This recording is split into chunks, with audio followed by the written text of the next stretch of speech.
بسم الله الرحمن الرحيم عما يتساءلون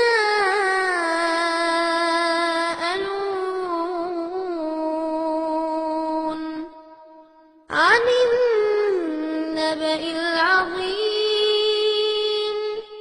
الذي هم فيه مختلفون.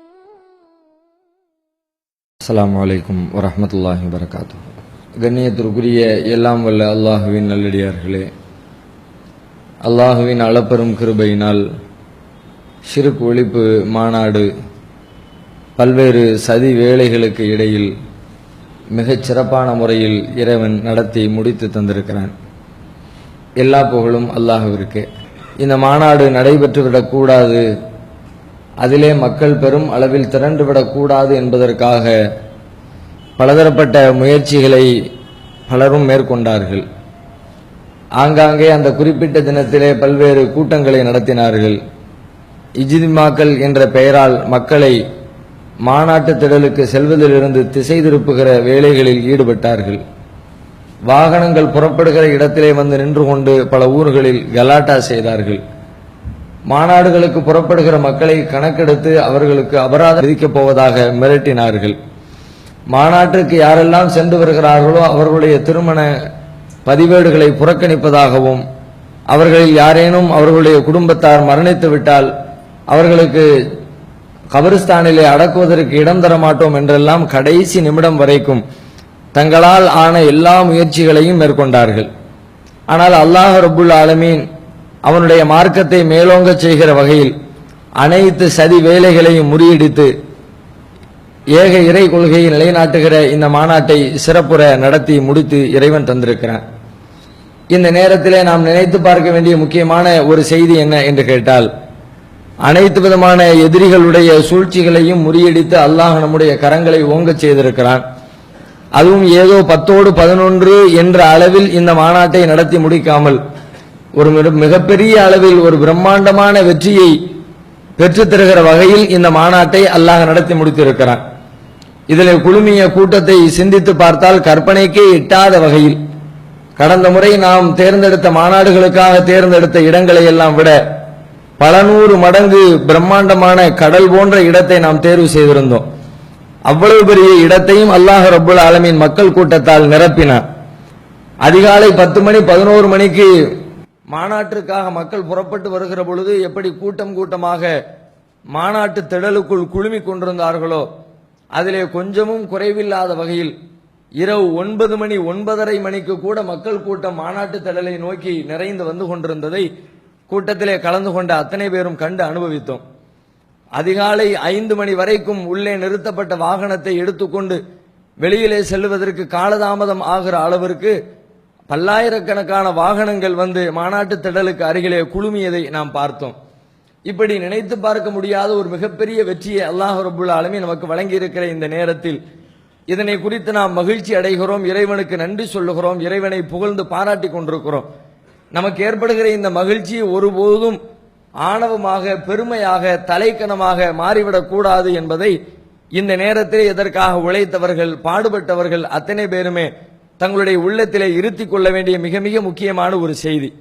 இதற்கு முன்னால் எத்தனையோ இயக்கத்தவர்கள் நல்ல முறையிலே இஹ்லாஸான எண்ணத்தோடு மக்களுக்கு பணியாற்ற வந்தவர்கள், அவர்கள் அந்த தூய எண்ணத்திலிருந்து விடுதலை பெற்று அரசியல் சாக்கடைக்குள்ளும் இன்னவர சுயநல சிந்தனைகளுக்குள்ளும் சிக்கி அழிந்து போனதனுடைய பின்னணியை நாம் ஆய்வு செய்து பார்த்தால் பல நேரங்களில் மக்கள் திரள்தான் அவர்களை தடுமாறச் செய்திருக்கிறது என்ற உண்மையை நாம் புரிந்து கொள்ள முடிகிறது. எனவே நாமும் அப்படிப்பட்ட சாக்கடைகளோடு கலந்து விடாத வகையில், நம்முடைய தனித்தன்மையை பாதுகாத்துக் கொள்கிற வகையில், அல்லாஹ் நமக்கு வழங்கியிருக்கிற இந்த கண்ணியத்தை மென்மேலும் அதிகப்படுத்திக் கொண்டு செல்லுகிற வகையில் இறைவனுக்கு பணிந்தவர்களாக, இறைவனுக்கு அஞ்சியவர்களாக இன்னும் மக்களுக்கு அதிகமான நற்பணிகளை, சேவைகளை செய்வதற்கு நம்மை நாம் ஈடுபடுத்திக் கொள்ள கடமைப்பட்டிருக்கிறோம். அல்லாஹ்வை அதிகமாக புகழ்ந்து இறைவனை பாராட்டக்கூடிய ஒரு வேலையை நாம் செய்ய வேண்டிய இடத்திலே நின்று கொண்டிருக்கிறோம். அண்ணலம் பெருமகனார் நபிகள் நாயகம் ஸல்லல்லாஹு அலைஹி வஸல்லம் அவர்களுக்கு மக்கள் கூட்டம் இஸ்லாத்தை நோக்கி பெருக்கெடுத்து ஓடி வருகிற நேரத்திலே இறைவன் சொன்ன அறிவுரை தான் இந்த நேரத்திலே நாம் அனைவரும் நினைத்து பார்க்க வேண்டிய மிக மிக முக்கியமான ஒரு அறிவுரை.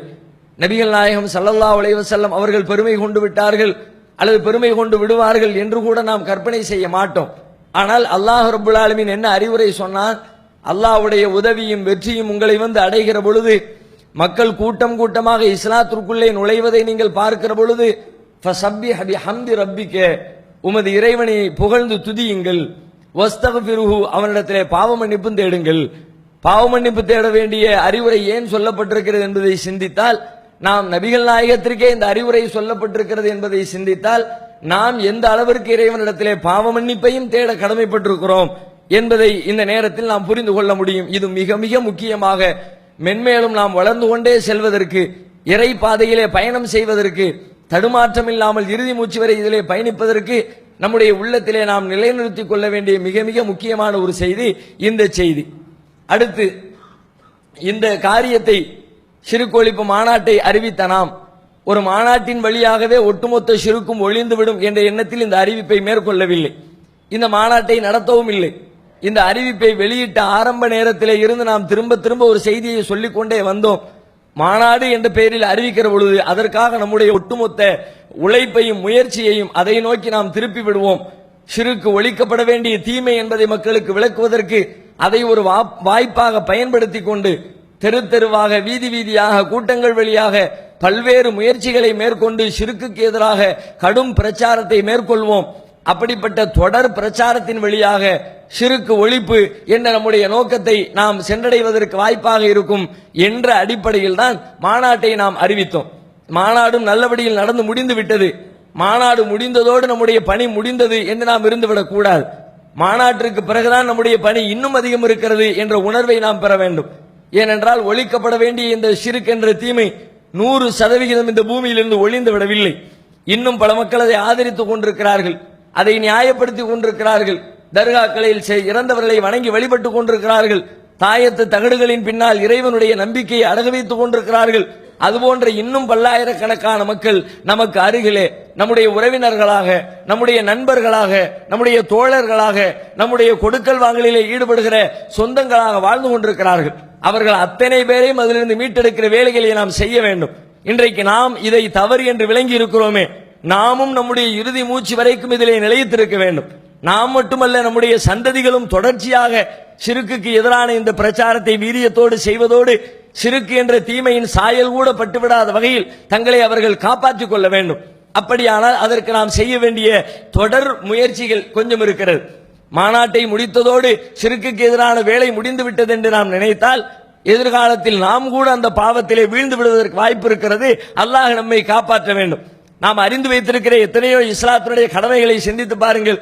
அறிந்திருக்கிற அனைத்தையும் கடைபிடிக்கிறோமா? தீமை என்று விளங்கி இருக்கிற அனைத்தையும் விட்டு விலகி இருக்கிறோமா? எத்தனையோ நன்மை தரக்கூடிய காரியங்கள் என்று தெரிந்திருக்கிறோம், ஆனால் அதை அலட்சியமாக தவறவிட்டுக் கொண்டிருக்கிறோம். தொழுகை, நோன்பு போன்ற அத்தியாவசியமான இஸ்லாத்தினுடைய கடமைகளை கூட அலட்சியப்படுத்துகிற பல பேர் நம்மிடையே இருக்கிறோம். ஆனால் அவர்களுக்கெல்லாம் தொழுகையினுடைய அவசியம் தெரியாதா? நோன்பினுடைய அவசியம் புரியாதா? ஜக்காத்து கொடுக்க வேண்டும், ஹஜ் செய்ய வேண்டும் என்று வலியுறுத்தப்பட்ட அவசியம் தெரியாதா? தெரியத்தான் செய்யும். யாரெல்லாம் இன்றைக்கு தொழுகையை அலட்சியப்படுத்துகிறார்களோ அவர்களில் பாதிக்கும் மேற்பட்டவர்களுக்கு தொழாமல் இருப்பதனால் ஏற்படுகிற கேடுகள் தெரியும். அழகாக பிறருக்கு எடுத்துச் சொல்லுகிற அளவிற்கு அதிலே அறிவு படைத்தவர்களாக கூட இருப்பார்கள். ஆனாலும் அவர்கள் அந்த நன்மையை செய்யாமல் இருப்பதன் காரணம் என்ன? அதே போல தீமையை செய்கிறவர்களை பாருங்கள். எத்தனையோ தீமைகள் நம்மிடத்திலே சர்வ சாதாரணமாக புழங்கிக் கொண்டிருக்கிறது. அவர்களுக்கே தெரியும் இது தீமை, இது ஒரு பாவம், பாலியல் குற்றங்களில் நாம் ஈடுபடுகிறோம், இது இறைவன் விரும்பாத அருவருக்கு தகுந்த காரியம், கெட்ட பாதை என்று இறைவன் எச்சரித்திருக்கிறார் என்பதெல்லாம் தெரியும். தெரிந்து கொண்டே பாவங்களை செய்கிறார்கள், தெரிந்து கொண்டே நன்மைகளை விட்டு விலகி இருக்கிறார்கள். அதனுடைய பின்னணியை கொஞ்சம் யோசித்து பார்த்தால், தவறை தவறு என்று விளங்கியவர்கள் அதை விளங்கியதோடு விட்டுவிடாமல் அந்த தவறுக்கு எதிராக தொடர் பிரச்சாரத்தை மேற்கொள்ள வேண்டும். அப்பொழுதுதான் அது அவர்களுக்கு ஒரு உத்வேகத்தை வழங்கும். திரும்ப திரும்ப தொடர்ச்சியாக தினம் தினம் அந்த தவறை குறித்து பேசிக்கொண்டே இருக்கிற பொழுது அவர்கள் அந்த தவறிலே விழுந்து விடாமல் அவர்கள் தங்களை பாதுகாத்துக் கொள்கிற வாய்ப்பு அவர்களுக்கு கிடைக்கும். நாமே சொல்லிக் கொண்டிருக்கிறோமே, நாமே இந்த தப்பை செய்தா என்று எப்படி மக்கள் பார்த்தால் என்ன ஆகும்? சமூகத்தில் நம்முடைய கண்ணியம் போய்விடுமே, மறுமையில் அல்லாஹ் நம்மை குற்றம் பிடிப்பானே என்ற அச்ச உணர்வெல்லாம் மீண்டும் மீண்டும் அந்த தீமையை குறித்து பேசுகிற பொழுது நம்முடைய உள்ளத்திலே அது ஆழப்படும். அது பசுமையாக வந்து அமரும். அவ்வாறு அமர்கிற பொழுது நாம் எந்த தீமை குறித்து பேசுகிறோமோ அந்த தீமையிலிருந்து நம்மை நாம் பாதுகாத்துக் கொள்கிற ஒரு சாத்தியக்கூறு, ஒரு வாய்ப்பு நமக்கு ஏற்படும். எனவே ஷிர்க் என்பது பெரும்பாவம் என்பதை விளங்கி இருக்கிறாம். இந்த ஷிர்க்குக்கு எதிராக தொடர்ச்சியாக பேசிக்கொண்டே இருக்க வேண்டும்.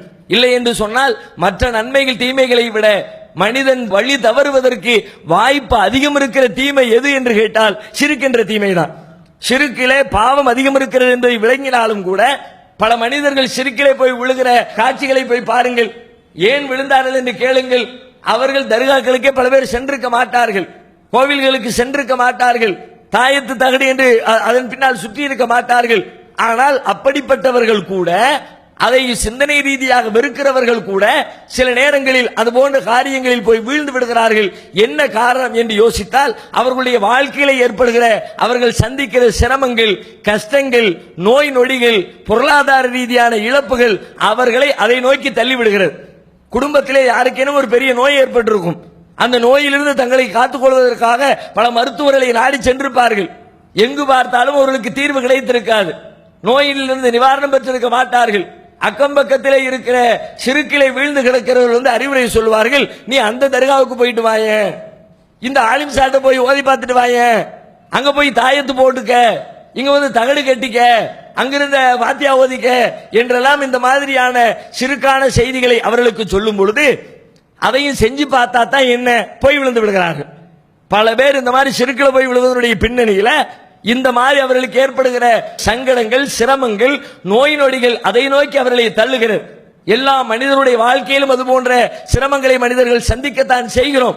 அப்படியானால் அப்படிப்பட்ட ஒரு இக்கட்டான சூழல் நமக்கு வந்து நாம் அதிலே போய் வீழ்ந்துவிடக் கூடாது என்று சொன்னால் அதற்கு எதிராக தொடர்ந்து பிரச்சாரம் செய்து கொண்டே இருக்க வேண்டும். அந்த தீமை குறித்து விளக்கிக் கொண்டே இருக்க வேண்டும். அப்பொழுதுதான் நம்மை நாமே காத்துக் கொள்கிற வாய்ப்பு கூட நமக்கு கிடைக்கும். நாம் நம்முடைய உள்ளத்திலே நம்மை பரிசுத்தப்படுத்திக் கொள்ள கூடாது. நாம் ஷிர்க்கை குறித்து தெளிவாக விளங்கிவிட்டோம். எதுவெல்லாம் நம்முடைய சமூகத்திலே இணை கற்பிக்கிற தீமை என்று புரிந்து வைத்திருக்கிறோம். நாம் அதன் பக்கம் போகவே மாட்டோம் என்று நமக்கு நாமே மாறுதட்டிக் கொள்ள கூடாது. இறைவன் சொல்லுகிறான் நம்மை பார்த்து, ஃபலா துஸக்கு அன்ஃபுஸக்கும், இறை நம்பிக்கையாளர்களே உங்களை நீங்களே பரிசுத்தப்படுத்திக் கொள்ளாதீர்கள். நான் ரொம்ப சிறந்தவன், நான் ரொம்ப நல்லவன், நான் இந்த தப்பை செய்யவே மாட்டேன், உங்களுக்கு நீங்களே சர்டிபிகேட் கொடுத்துக் கொள்ளாதீர்கள். உள்ளங்களை புரட்டுகிறவன் அல்லாஹ். எந்த நேரத்தில் எப்படி உங்களுடைய உள்ளம் மாறும் என்று உங்களுக்கு தெரியாது. எத்தனையோ கடந்த காலத்தில் நம்மோடு பயணித்த பல அறிஞர்களை பாருங்கள். இன்றைக்கு தர்காக்களில் போய் அந்த சமாதிகளின் கால்மாட்டிலே கையேந்தி நிற்கிறார்களா இல்லையா? அவர்களை எல்லாம் நாம் அப்படி கற்பனை செய்திருப்போமா? ஒரு காலத்திலே ஷிர்க்குக்கு எதிராக கர்ஜித்தவர்கள், ஷிர்க்குக்கு எதிரான பிரச்சார மேடைகளில் முழங்கியவர்கள், அப்படி பொதுமக்களை விட அறிஞர்களாக அறியப்பட்டு குர்ஆனுடைய வசனத்தை சொல்லி ஹதீஸை சொல்லி மக்கள் மத்தியிலே பேசிக் கொண்டிருந்தவர்கள் கூட இன்றைக்கு தர்காக்களில் அதனுடைய தலைமாடுகளில் போய் நின்று கொண்டு கையேந்துகிற அவலம் ஏற்பட்டிருக்கிறது என்றால் நமக்கு ஏற்படக்கூடாது. அல்லாஹ் காப்பாற்ற வேண்டும். ஏற்படக்கூடாது என்றால் அதற்கு நாம் என்ன செய்திருக்கிறோம், என்ன செய்ய போகிறோம்? நபி இப்ராஹிம் அலைஹிஸ்ஸலாம் அல்லாஹ் திருமறை குர்ஆனிலே அற்புதமாக எடுத்து சொல்லுகிற வரலாற்று செய்தி. ஏகத்துவத்திற்கு இணை கற்பித்தலுக்கு எதிராக ஒரு செய்தி பேசப்படுகிறது என்றால் இப்ராஹிம் அலைஹிஸ்ஸலாத்துடைய வரலாற்றை அங்கே நினைவு கூறாமல் இருக்க முடியாது. அந்த அளவிற்கு அற்புதமான வாதங்களையும் அனைத்து மக்களுடைய எதிர்ப்புகளையும் எதிர்த்து நின்று சமூகத்திற்கு பகுத்தறிவு பாடம் நடத்தியவர்கள் நபி இப்ராஹிம் அலைஹிஸ்ஸலாம். அப்படிப்பட்ட இப்ராஹிம் அலைஹிஸ்ஸலாம் அவர்கள் அல்லாஹ்விடத்தில் எப்படி செய்தார்கள்? சிலைகளை உடைத்து நொறுக்கி அந்த மக்களுக்கு பாடம் நடத்தினார்கள். இவைகளுக்கு ஆற்றல் இல்லை என்பதை கற்றுக் கொடுப்பதற்காக பலதரப்பட்ட வியூகங்களை வகுத்தார்கள். ஒன்றல்ல இரண்டல்ல அவர்கள் வகுத்த வியூகம் திருமறை குர்ஆனே அவர்களுக்கு சொல்லுகிறது. அவர்கள் நட்சத்திரங்களை பார்த்து சொன்னார்கள், இவைதான் என் கடவுள் என்று. யார்? இப்ராஹிம் அலைஹிஸ்ஸலாம். கடவுள் என்று சொன்னது கடவுள் என்று சொல்வதற்காக அல்ல, மக்களுடைய அறிவை மேம்படுத்தி ஷிர்க்கில் இருந்து விடுபட செய்து அல்லாஹ்விடத்திலே கொண்டு போய் சேர்ப்பதற்காக நட்சத்திரத்தை பார்த்து சொன்னார்கள். அவர்கள் சந்திரனை பார்த்து சொன்னார்கள், நல்ல வெளிச்சமாக இருக்கிறதே, இதுதான் என் இறைவன். கல்லை வணங்கிய மக்கள் ஆமாம் ஆமாம் அதுதான் என்று வந்தார்கள். அடுத்து சிறிது நேரம் கழிந்த பிறகு சூரியனை பார்த்து சொன்னார்கள், இல்லை இல்லை இது அதைவிட பெரிதாக இருக்கிறது, இதுதான் என் கடவுள் என்றார்கள். மக்களும் அவர்களுக்கு பின்னால் வந்தார்கள். கல்லிலே கிடந்தவர்கள் நட்சத்திரத்திற்கு வருகிறார்கள், அதைவிட மேம்பட்டு சந்திரனுக்கு வருகிறார்கள், அதைவிட உயர்ந்தது என்று சூரியனுக்கு வருகிறார்கள், கைபிடித்து அழைத்துக் கொண்டே வருகிறார்கள். அழைத்து அழைத்து அழைத்து கடைசியிலே அதற்கு வந்து நின்றதற்கு பிறகு சூரியனும் மறைகிறது. மறைகின்ற ஒன்று என் இறைவனாக இருக்க முடியுமா? மறையாத நித்திய ஜீவனே என் இறைவன் என்று சொல்லி அதற்கு மேற்படியிலே இருக்கிற இறைவனிடத்தில் அழைத்து செல்கிறார்கள். இப்படி பல்வேறு வியூகங்களை வகுத்து மக்களுக்கு ஷிர்க்கிலிருந்து விடுபட செய்கிற பாடம் நடத்திய அற்புதமான வரலாற்றுக்கு சொந்தக்காரர், துணிச்சல் மிகுந்த தூதராக வரலாற்றிலே காணப்படுகிறவர். அப்படிப்பட்ட இப்ராஹிம் அலைஹிஸ்ஸலாம் அல்லாஹ்விடத்திலே கேட்ட துஆவை திருமறை குர்ஆன் சொல்லுகிறது. வயது கால இப்ராஹிம், இப்ராஹிம் சொன்னதை நீங்கள் நினைத்து பாருங்கள். ரப்பி ஜஅல் ஹாதால் பலத ஆமினன், இறைவா இந்த பூமியை, அவங்களுடைய குடும்பத்தாரை கொண்டு போய் குடியமர்த்தினாங்களே மக்கா காபாவுக்கு பக்கத்துல, அந்த பூமியை பார்த்து சொல்றார்கள், இந்த பூமியை அபய பூமியாக நீ ஆக்கு, மக்களுக்கு பாதுகாப்புடையதாக ஆக்கு. அடுத்து கேட்கிறார்கள், ஓ ஜுனுபுனி ஓ பனிய அன்ன அபுதல் அஸ்னாம், என்னையும் என்னுடைய பிள்ளைகளையும் சிலைகளை வணங்குவதை விட்டு நீ காப்பாற்று. சிலையை வணங்குற நம்ம நினைச்சு பார்ப்போமா? நாம சிலையை வணங்குவோம்னு நமக்கு கற்பனை வருதா? நம்ம எப்படி சிலையை வணங்குவோம்? அதெல்லாம் நடக்கிற காரியமா? நமக்கு நாமே நாம் சொல்லிக் கொள்கிறோம். அப்படியானால் இப்ராஹிம் அலைஹிஸ்ஸலாம் எவ்வளவு சொல்வதற்கு தகுதியானவர்கள். அப்படிப்பட்ட இப்ராஹிம் அலைஹிஸ்ஸலாம் அல்லாஹ்விடத்திலே கையேந்துகிறார்கள், என்னையும் என்னுடைய பிள்ளைகளையும் சிலை வணக்கத்திலிருந்து இறைவானை காப்பாற்று என்று கேட்டார்களே. அப்படிப்பட்ட உணர்வு நமக்கு இருக்க வேண்டும். நாமும் தவறிவிடக் கூடும். தவறாமல் இருப்பதற்கு என்ன வழி? அதை செய்ய வேண்டும். என்ன வழி? தொடர் பிரச்சாரம் ஒன்றே வழி. திரும்ப திரும்ப அது குறித்து பேச வேண்டும். வாய்ப்பு கிடைக்கிற இடங்களில் எல்லாம் அதனுடைய தீமைகளை மக்களுக்கு விளக்கி சொல்லிக் கொண்டே இருக்க வேண்டும். அதுதான் நம்மையும் நம்முடைய சந்ததிகளையும் காப்பாற்றும். சிறுக்கிலிருந்து நாம் மட்டும் விடுபட்டால் போதாது. காலம் காலமாக தலைமுறை தலைமுறையாக இந்த செய்தி உலகத்திலே சொல்லப்பட்டு கொண்டே இருக்க வேண்டும். அப்படி சொன்ன இப்ராஹிம் அலைஹிஸ்ஸலாம் அவர்களுடைய சந்ததிகளின் நிலை என்ன? அவர்களுடைய நேரடி பிள்ளைகள் யாரும் சிறுக்கிலே விழவில்லை. இஸ்மாயில் அலைஹிஸ்ஸலாம் சிறுக்கு செய்யவில்லை, இஸ்ஹாக் அலைஹிஸ்ஸலாம் சிறுக்கு செய்யவில்லை. ஆனால் அவர்களுக்கு பின்னால் வந்த வழித்தோன்றர்களுடைய நிலை, நபிகள் நாயகம் அந்த மக்கா பூமியிலே பிறக்கிற பொழுது அவர்களுடைய சந்ததிகள் தானே இங்கே வாழ்ந்தார்கள். அவர்கள் சிறுக்கிலே எப்படி வீழ்ந்தார்கள்? சிலைகளை உடைத்து ஏக இறைவனுக்காக கட்டப்பட்ட காபாவிற்குள்ளே 360க்கும் மேற்பட்ட சிலைகளை கொண்டு வந்து வைத்து வணங்கி வழிபடுகிறவர்களாக இப்ராஹிம் நபியினுடைய சந்ததிகளும் அவர் அந்த இஸ்மாயில் நபியினுடைய வாரிசுகளும் தானே இருந்தார்கள். அந்த தலைமுறையிலே தான் நபிகள் நாயகம் பிறந்தார்கள். எப்படி அது ஆனது? எப்படி நடந்தது? அவ்வளவு வீரியத்தோடு இருந்த பிரச்சாரம் காலங்கள் செல்ல செல்ல செல்ல குறைந்ததன் விளைவாக, தொடர் பிரச்சாரம் செய்யப்படாததன் விளைவாக, அது குறித்து மக்களுக்கு எச்சரிக்கை செய்கிற தொடர்ச்சியான வேலைகள் நடைபெறாததன் விளைவாக அவர்கள் சிறுக்கிலே போய் வீழ்ந்தார்கள். எனவே அதுபோன்ற நிலை நமக்கும் நம்முடைய சந்ததிகளுக்கும் ஏற்பட்டுவிடக் கூடாது என்று சொன்னால் நம்முடைய உள்ளத்திலே நாம் வரித்துக் கொள்ள வேண்டும். குறைந்தபட்சம் தினசரி ஒரே ஒரு மனிதனிடமாவது அல்லது ஒரே ஒரு இடத்திலாவது நான் சிறுக்குக்கு எதிரான பேசுவேன், சிறுக்கினுடைய தீமை குறித்து விளக்குவேன், அதிலிருந்து மக்களுக்கு பாடம் புகட்டுவேன். என்னால் ஆன முயற்சியை தினம் தினம் குறைந்தபட்சம் ஒரு 10 நிமிடமாவது என்னுடைய அன்றாட வாழ்க்கையில் தினசரி 10 நிமிடமாவது சிறுக்குக்கு எதிரான பேச்சுக்கு உழைப்புக்கு நான் நேரம் ஒதுக்குவேன் என்று ஒதுக்கி வைத்துக் கொள்ள வேண்டும். அப்படி ஒரு திட்டமிட்டு வேலை செய்தால் மட்டும்தான் இந்த வேலையை தொடர்ந்து கொண்டு செல்ல இயலும். இல்லை என்றால் ஒரு நாள் 2 நாள் இன்றைக்கு இருக்கிற சிந்தனை கொஞ்சம் கொஞ்சமாக குறைந்து குறைந்து குறைந்து ஒரு கட்டத்திலே நம்மிடத்தில் அது குறித்த பேச்சுக்களே இல்லாமல் போய்விடுகிற வாய்ப்பு இருக்கிறது. எனவே இதிலே நாம் மிகுந்த கவனத்தோடு செயல்பட வேண்டிய கட்டாயம் நமக்கு இருக்கிறது.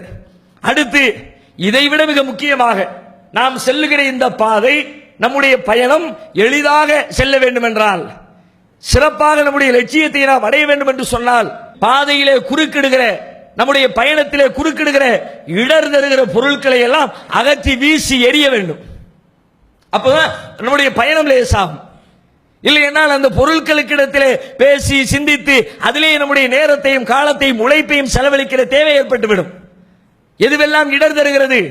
சிறுக்கை ஒழிப்பதற்காக களத்திலே நிற்கிற பொழுது யாரெல்லாம் குறுக்கிடுகிறார்களோ அவர்கள் அத்தனை பேரையும் இந்த பாதையிலிருந்து அகற்றி நம்முடைய பயணத்தை நாம் தொடர வேண்டும். அந்த வகையிலே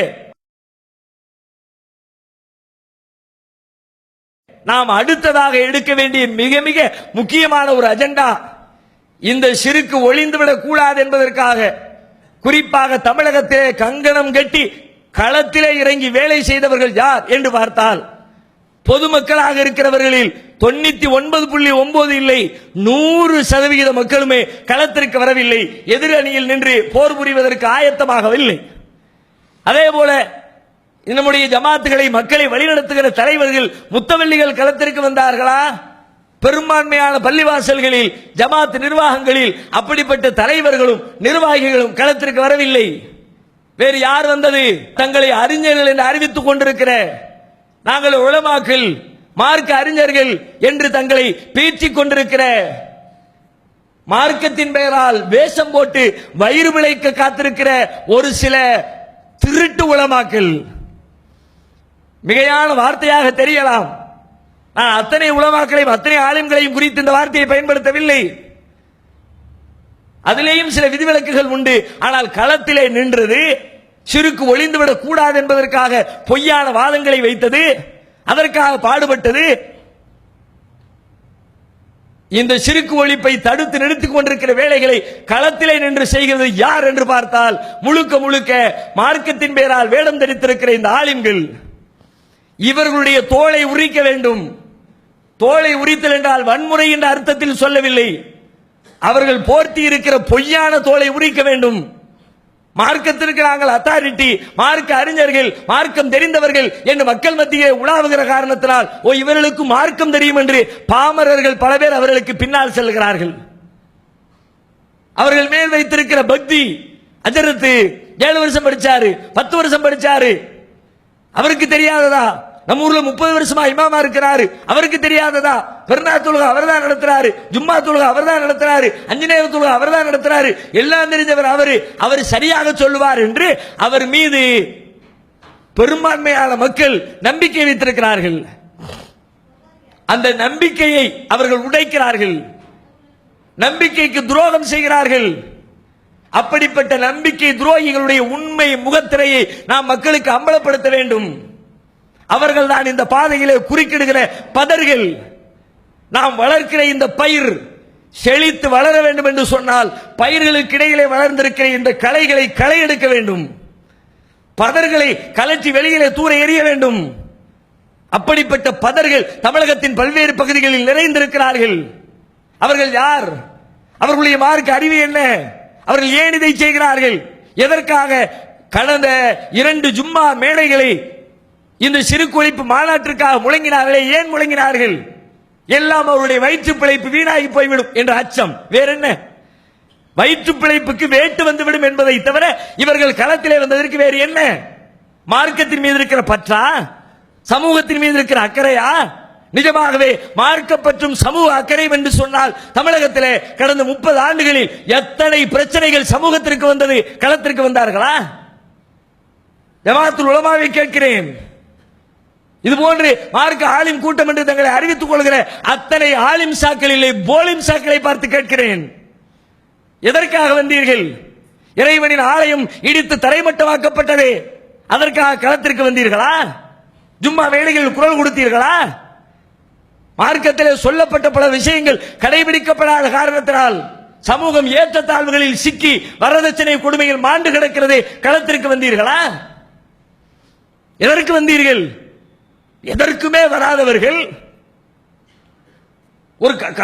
கடந்த 1 வருஷம் 2 வருஷம் ரெக்கார்டை எடுங்க, எத்தனை பிரச்சனை சமூகத்திற்கு எதிராக மத்தியிலே பாஜக அரசு பொறுப்பேற்றுக் கொண்டதிலிருந்து முஸ்லிம்களுக்கு எதிராக எப்படிப்பட்ட வெறுப்புணர்ச்சி கக்கி உமிழப்பட்டுக் கொண்டிருக்கிறது. எதற்காவது கண்டனம் தெரிவித்திருப்பார்களா? தங்களுடைய லெட்டர் பேடிலே எழுதி அதற்குரிய கண்டனங்களை பதிவு செய்திருப்பார்களா? மக்களுக்கு அது குறித்து விளக்கம் அளித்திருப்பார்களா? எந்த விளக்கத்தையும் முன்வைக்க தயாராக இல்லாதவர்கள் சிறுக்கு ஒழிப்பு மாநாட்டிற்கு எதிராக களத்திற்கு வருகிறார் என்று சொன்னால், சிறுக்கு ஒளிந்தால் தர்காக்கள் ஒளியும், தர்காக்கள் ஒளிந்தால் வருமானத்திற்கு வேட்டு. வேற என்ன? மௌலூது ஓத கூப்பிட மாட்டாங்க, சலாத்து நாரியா ஓத கூப்பிட மாட்டாங்க, தாயத்து தகர்ப்பேரால் ஏமாற்ற முடியாது. சிறுக்கு பொருட்களை கொண்டு வந்து குமித்து போட்டோம் மாநாட்டு திடலில். ஒவ்வொரு பொருளையும் பார்த்தால் இந்த அயோக்கியர்கள் எப்படிப்பட்ட பச்சை அயோக்கியத்தனத்தை அவர்கள் அறியாத மக்கள் மீது ஏவி இருக்கிறார்கள் என்பது தெரியும்.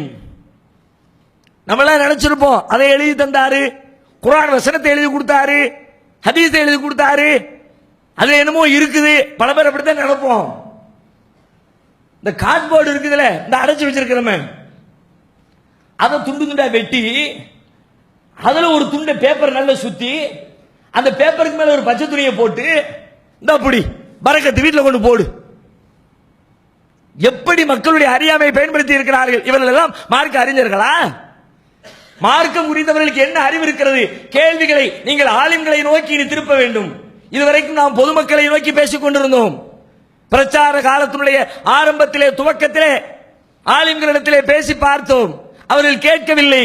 ஒன்ன விட்டுருவோம், நாங்க பொதுமக்கள்கிட்ட போறோம் என்று சொல்லி பொதுமக்களிடத்திலே வந்தோம். மக்கள் விளங்குகிறார்கள், நேர்வழி பெறுகிறார்கள், சத்தியத்தை நோக்கி அலை கடலிட திரண்டு வந்து கொண்டிருக்கிறார்கள். இப்பொழுது இந்த வளர்ச்சியை தடுத்து நிறுத்துவதற்காக அவர்கள் களத்தே வருகிறார்கள் என்றால் அவர்களுடைய வருகையை தடுத்து நிறுத்த வேண்டிய கட்டாயம் நமக்கு இருக்கிறது. வேலையை செய்யணும். மார்க்க அறிஞருங்க, உனக்கு என்ன மார்க்க அறிவு சொல்லு, கேள்வியை கேளுங்கள். அறிஞரிடத்திலே போய் அறிஞர் என்று வேடமிட்டுக் கொண்டிருக்கிறவரிடத்திலே போய் கேள்விகளை முன்வையுங்கள். எல்லாம் கூடுங்கிறப்ப என்ன ஆதாரம்? பட்டும் படாம ஒதுங்கி வந்துகிட்டு இருந்தோம், இருக்கக்கூடாது. இனிமேல் அவர்களை கண்டும் காணாமல் இருக்கக்கூடாது, நேருக்கு நேர் காண வேண்டும். ஒவ்வொருவரும் கேள்வி எழுப்ப வேண்டும். ஒவ்வொரு ஊரிலே இருக்கிற ஆலிம்கள், உலமாக்கள் அத்தனை பேரையும் ஒவ்வொரு ஏகத்துவாதியும் சந்திக்க வேண்டும். பதில சொல்லு. ஜும்மா மேடைகளில் அவர்கள் எழுந்து நின்று மக்களுக்கு எதிராக, மார்க்கத்திற்கு எதிராக பேசுகிற பொழுது அதற்கு எதிரான கேள்விகளை துண்டு பிரசுரம் வழியாக, பொதுக்கூட்டங்கள் வழியாக அவர்களுக்கு நேரடியாக கேள்விகளை முன்வைக்க வேண்டும். சொல்லு. மார்க்க அறிஞரா? என்ன மார்க்க அறிஞர்? எல்லா வருமானம் கத்தம் பாத்தியா மௌலூதுல வயிறு வளர்க்கிறது தவிர வேற என்ன அவர்களிடத்தில் இருக்கிறது? மார்க்கத்தை பற்றி அவர்கள் கற்றுக்கொண்டு வந்தார்களே, என்ன கற்றார்கள்? யோசித்து பாருங்கள். மதரசாக்களில் அவர்களுக்கு கற்றுக் கொடுக்கப்பட்டது என்ன? மார்க்கமா? மார்க்கம் என்றால் குர்ஆனும் ஹதீஸும். எதை படித்தார்கள்? எங்களுக்கு எதை படித்து கொடுத்தார்கள்? நாங்கள் அதை படிச்சுட்டு தானே வந்தோம். அந்த மதரசாக்களில் படித்தவர்கள் தானே எதை படித்துக் கொடுத்தார்கள்? மதுஹப் குப்பைகளை படித்துக் கொடுத்தார்கள். அதுல என்ன இருக்கிறது? உதவுமா? ஒரு இபாதத்துக்கு உதவுமா? ஏதாவது தன்னுடைய சுயமரியாதையை காப்பாற்றிக் கொள்ள உதவுமா? ஒண்ணுக்கும் உதவல. அதுல என்ன இருக்கிறது சொல்லுங்கள் பார்க்க. அது அறிவா? அது அறிவீனம், அது அறியாமை, அது மடமை. குர்ஆனிலே அறிவு இருக்கிறது, ஹதீஸிலே அறிவு இருக்கிறது, மதுஹப் புத்தகங்களிலே மடமையும் சீர்கேடுமே இருக்கிறது. அந்த சீர்கேட்டை தான் கற்றுக் கொடுத்தார்கள். தொழுகையில் உட்கார்ந்துகிட்டு விசிலடிக்க கற்றுக் கொடுத்தார்கள். தொழுகையில் அமர்ந்து கொண்டு காற்று போட கற்றுக் கொடுத்தார்கள். தொழுகையிலே அமர்ந்து கொண்டு வேற்று மொழியிலே பாட்டு பாட கற்றுக் கொடுத்தார்கள். இவங்க சொல்ற மாதிரி தொழுது மறுமையில் சொர்க்கம் போயிடுவோமா? கேளுங்கள், கேள்விகளை கேளுங்கள். எல்லாம் கேள்வி பறக்கணும், திணறணும். வேணாம், இனிமே பொய்ய பேச முடியாது, கட்டுக்கதையில் அவிழ்த்து விட முடியாது. மக்கள் தெளிவடைந்து விட்டார். திருமறை குர்ஆன் சொல்கிறது, ஃபஸ்அலு அஹ்ல ذிக்ரி இன் குன்தும் லா தஅலமூன். நீங்கள் அறியாதவர்களாக இருந்தால் அறிவுடையவர்களிடத்திலே கேளுங்கள். தன்னை அறிவுடையவர் சொல்றாருல, கேளுங்க. சொல்லு, பதில சொல்லு. சொல்லுன்னு ஏதாவது ஒரு பதில சொல்லுவார். அடுத்து கேட்கணும், எங்க இருக்கு, என்ன ஆதாரம்? நீ சொல்ற வசனத்தில் அந்த கருத்து இல்லையே, அந்த கருத்து இந்த வசனத்தில் பார்க்க முடியலையே. எதிர்கேள்விகள் பொதுவாக ஆலிம் சாக்கிட்ட கேட்டா சந்தோஷப்படுவாங்க. திரும்ப திரும்ப எதிர்கேள்வி கேட்டா தான் ஆளு பயப்படுவாரு. முதல்ல போய் கேட்டா எதுவா இருந்தாலும் நம்மகிட்ட கேட்டுதான் நடக்குது, சந்தோஷமா இருக்கும். அப்படியா, என்ன ஆதாரம்? அவ்வளவுதான், கோபம் வந்துடும். நீ என்ன 7 வருஷம் படிச்சியா, 10 வருஷம் படிச்சியா, அலிபேக்கு அர்த்தம் தெரியுமா? இன்னும் மிரட்டுகிறாரு. அலிபேவுக்கு அர்த்தம் தெரியுமா? கேளுங்க, நீங்க அவர்கிட்ட கேளுங்க. எங்களுக்கு தெரியாத கருத்து நீங்க சொல்லுங்க. அலிபு பேக்கு என்ன அர்த்தம் சொல்லுங்க. தெரியல, நான் படிக்காதவன், நான் பாம்பறேன். நீங்க 10 வருஷம் படிச்ச ஆளு, நீங்க 20 வருஷம் படிச்ச ஆளு, கரைச்சு குடிச்ச ஆளு, பழந்து கொட்ட போட்ட ஆளு. நீங்க சொல்லுங்க, கேள்விகளை தூக்கி எறியுங்கள். சமூக அக்கறை அற்றவர்கள் என்பதை காட்டுங்கள். மார்க்க அறிவோ பொது அறிவோ எதுவுமே இல்லாதவர்கள் என்பதை மக்களுக்கு புரிய வையுங்கள். அவர்கள் மீது வைத்திருக்கிற இந்த போலி மரியாதை, அறியாமையினால் வைக்கப்பட்டிருக்கிற இந்த நம்பிக்கை உடைக்கப்பட வேண்டும். அது உடைக்கப்படுகிற பொழுதுதான் இந்த சிறுக்கு ஒழிப்பினுடைய பாதை நமக்கு லேசாகும். மக்களை சென்று சேர்ந்து சிறுக்கிலிருந்த மக்களை வென்றெடுக்க முடியும். அல்லாஹ் ரப்பல் ஆலமீன் அப்படி சிறந்த ஒரு பயணத்தை மேற்கொள்கிற நற்பாக்கியத்தை நம் அனைவருக்கும் தந்தருள் புரிவானாக. அன்பிற்குரிய சகோதர சகோதரிகளே, நம்முடைய மாநாடு பிரம்மாண்டமான அளவில் பல லட்சக்கணக்கான மக்களை திரட்டி நடந்திருந்தாலும் இது போன்ற சமூகத்தில் நடைபெறுகிற நிகழ்வுகளை வெளிக்கொணர வேண்டிய இடத்தில் இருக்கிற பத்திரிகைகள், மீடியாக்கள் அவர்கள் பல நேரங்களில் ஒருதலைபட்சமாகவே நடந்து கொண்டிருக்கிறார்கள். குறிப்பாக முஸ்லிம்களுடைய விஷயத்தில் இதை நாம் அறிந்திருக்கிற ஒரு உண்மைதான். ஆனால் இந்த மாநாட்டை பொறுத்த வரைக்கும் சில மீடியாக்களில் அந்த செய்தி தெளிவாக வெளியிடப்பட்டிருக்கிறது. வேறு சில மீடியாக்கள் பத்திரிகைகளில் வேண்டுமென்றே திட்டமிட்டே புறக்கணித்திருக்கிறார்கள். அவர்கள் புறக்கணித்தாலும் புறக்கணிக்க முடியாத அளவிற்கு அல்லாஹ் அதனுடைய செய்தியை மக்கள் மன்றத்திலே கொண்டு சேர்த்திருக்கிறார். சில பேர் எல்லை மீறி கடுமையான விமர்சனங்களையும் பொய்யான குற்றச்சாட்டுகளையும் கூட முன்வைத்திருக்கிறார்கள். அவர்களை எல்லாம் எதிர்கொள்ள வேண்டிய விதம் அறிவுபூர்வமான வழிமுறை தான். வேற ஆவேசப்பட்டு ஆக்ரோஷப்பட்டு ஒன்றும் ஆக போறதில்லை. அந்த வழிமுறை நமக்கு தேவையும் இல்லை. ஆவேசப்பட ஆரம்பித்தால் தமிழகம் தாங்காது. பத்திரிகையாளர்களோ மீடியாக்களோ யாரும் நமக்கு முன்னால் நிற்க முடியாது. அப்படிப்பட்ட நிலைமைதான். ஆனால் நமக்கு அந்த வழிமுறை தேவையில்லை. நாம் அனைத்தையுமே நமக்கு எதிராக வருகிற அத்தனை வகையான எதிர்ப்புகளையும் அறிவுபூர்வமான வகையில் எதிர்கொள்வோம். குறிப்பாக மீடியாக்கள் மீது நம்முடைய கோபத்தை திருப்புவதை விட நம்முடைய கரங்களில் புதுமையான புரட்சி ஏற்பட்டிருக்கிறது. அனைவருடைய கரங்களிலும் முகநூல் வழியாக ட்விட்டர் வழியாக ஒரு செய்தியை உலகமெல்லாம் பரப்புகிற வாய்ப்பு கிடைத்திருக்கிறது. அந்த வாய்ப்பை நல்ல முறையில் பயன்படுத்துங்கள். அவன் சொல்லலை இவன் சொல்லலை என்பதை விட சொல்லுகிற வாய்ப்பு நமக்கு கிடைத்திருக்கிறது. இதை முறையாக பயன்படுத்தி, தவறாக பயன்படுத்தி விடாமல் முறையாக பயன்படுத்தி கொண்டு சேர்க்க வேண்டிய செய்திகளை அதன் வழியாக நல்ல முறையில் கொண்டு சேர்க்க முயற்சி எடுப்போம். அல்லாஹ் ரப்புல் ஆலமீன் விழிப்புணர்ச்சியோடு வாழ்கிற நன்மக்களாக நம் அனைவரையும் ஆக்கி அருள் புரிவானாக. அல்லாஹ்